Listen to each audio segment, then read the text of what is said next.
Merhaba arkadaşlar, kanalıma hoş geldiniz. Bugün sizler için harika bir kür hazırladım. Öksürüğünüzü anında kesecek, bağışıklığınızı güçlendirecek, hastalıklara karşı sizleri koruyacak. Ayrıca kabızlığı ortadan kaldıracak çok basit, çok da sağlıklı bir kür. Öncelikle kasemin içerisine şöyle yarım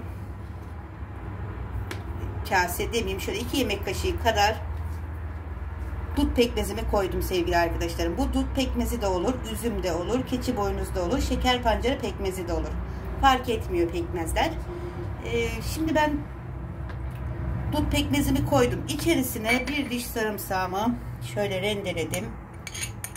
Pekmezimin içerisine koydum. Sonrasında yarım da limonumu içerisine sıkacağım arkadaşlar.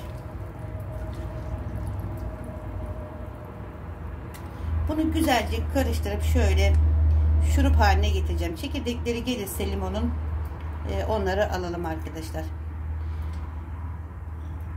Burada bir diş sarımsak, 2 yemek kaşığı pekmez ve yarım limondan sıktığım biraz limonum var. Bunu iyice karıştırdıktan sonra sabah aç karnına bir kaşık, kendinizin veya çocuğunuzun öksürüğü var ise sabah aç karnına bir kaşık yerseniz gerçekten öksürüğe, boğaz ağrısına çok iyi geliyor. Kabızlıktan sorun yaşıyorsanız, kabızlığınızı gideremiyorsanız bağırsaklarınızı yumuşatacak. Çok etkili ve çok sağlıklı bir kür arkadaşlar. Denemenizi tavsiye ederim. Çok basit hazırlanışı, hemen bu şekilde rendeliyoruz.